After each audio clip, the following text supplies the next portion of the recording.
You've installed Ubuntu Server, either on bare metal or on a virtual machine. Everything went through fine, except you've only been given half the storage you thought you were going to get. Now, if this scenario is something that's happened to you and you've been left scratching your head, this video is for you. We're going to go through Canonical's design philosophy as to why this is something that happens. We'll briefly touch on logical volume management, and then at the end, I'll show you a one-line command that will expand the partition you received to fill the entire disk.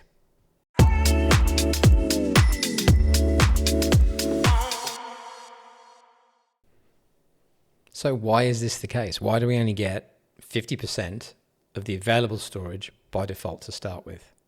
Well, Canonical's design philosophy is quite simple, but makes a lot of sense. It's all about file system management.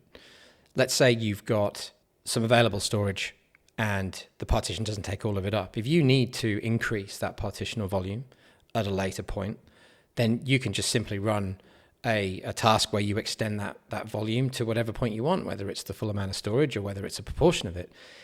If you've been using that volume, if you've been using the machine for a period of time and you've got a partition that you need to shrink, well, now you're introducing the need for some tricky tasks that are quite risky and with a potential for data loss. Because if you've got data that is in the area of the SSD or hard drive, but let's assume SSD, that is in that area of the disk that you're going to reclaim, well, first of all, you've got to make sure that's moved into the area of the disk that you're going to be leaving once it's shrunk. And so, yeah, it's a much trickier task.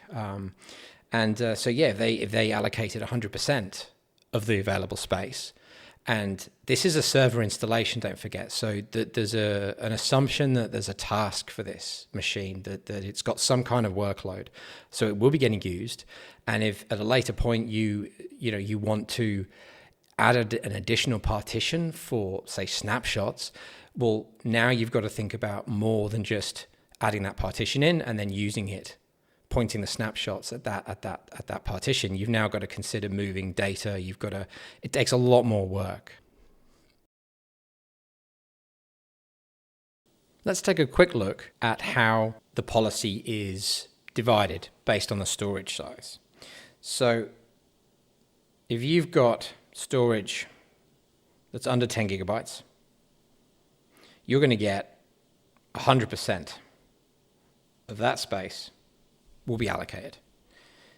If you have between 10 gigabytes and 200 gigabytes, that's when you get allocated 50%.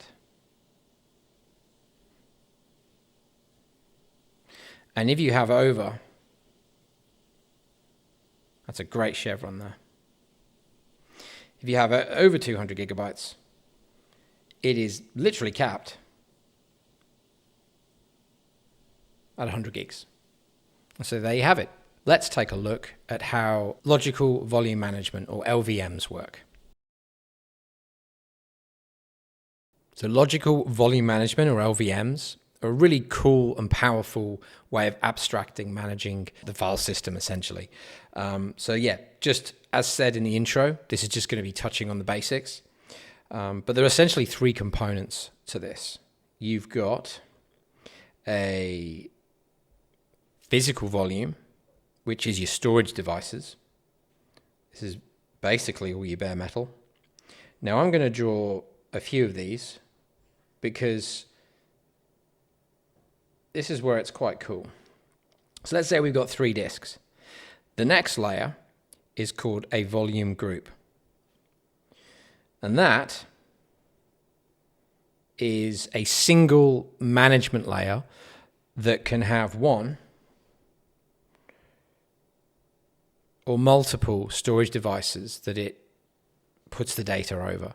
Now, you might be seeing that there's potential risk here, just like with something like RAID 0, where if you're spreading your storage across multiple devices, one of them goes down, then in RAID 0, you'd essentially lose everything because it's striped.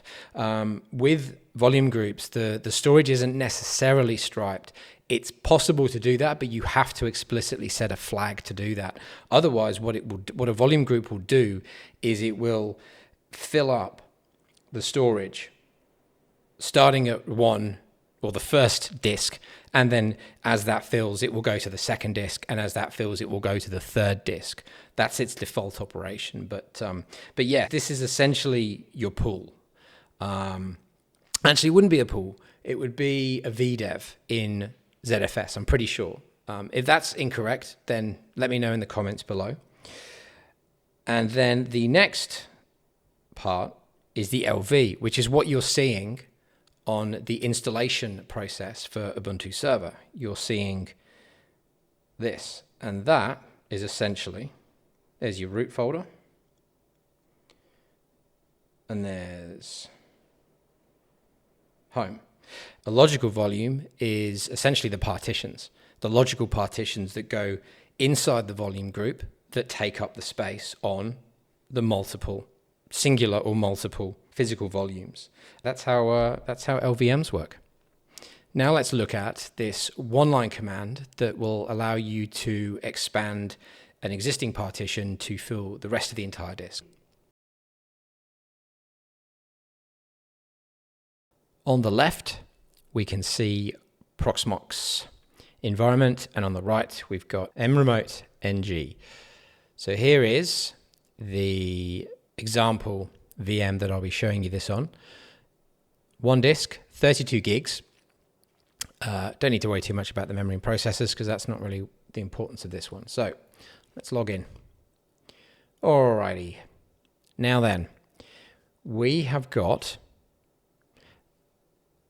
a little bit of an indication here. So you can see that it says usage of root 33.1% of 14.66 gigabytes. Now you can see on the left that the size of the disk is 32 gigs. And so I ran through that installation process, essentially did everything default, clicked yes, yes, yes, yes, yes. And this is where we find ourselves. So let's type in dfh, and that will show us a little bit more information. And we can see that this line here, which is root, that's our root, that's our main single partition for the running of this server. And that path is dev/mapper/Ubuntu VG, which stands for volume group. And then you've got Ubuntu LV, which is the logical volume. And as you can see, 15 gigabytes. We've got half that space. This command is literally, there we go. So I'll explain to you what all this means. Sudo, obviously, for obvious reasons. This is a heightened permissions type command. LV extend is the command. Pretty self-explanatory in its name. And the flag L is plus 100% free.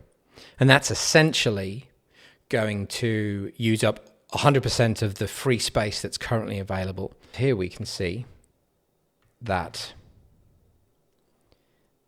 we've got path to Ubuntu VG /Ubuntu LV.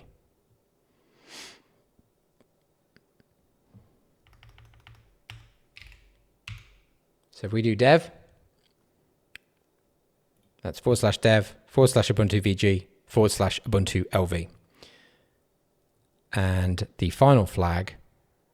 Now, I used to do this in 2 steps. I used to do, first of all, I'd extend the volume, and then I would resize the file system. But I found out literally yesterday that you can do this all in one go. So let's see if this works. I'm going to put my password in, which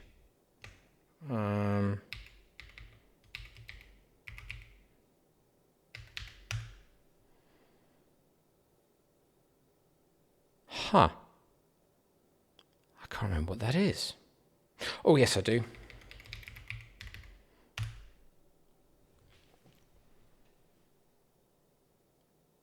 Okay, so we can see in the output, file system ext4 found on Ubuntu VG /Ubuntu LV mounted at root. Size of the logical volume, 15 gigabytes. Extend to 30 gigabytes. extending file system ext to 30 gigabytes. And there's some other operations happening here. And then finally, it gives a confirmation that resize 2fs done, extended file system ext4 on the path, logical volume has been successfully resized. So let's look at that previous command. And now, oh, look at that. There you go. So now in one line, we've extended the default partition to take up the rest of the available space on that disk. Thanks for watching.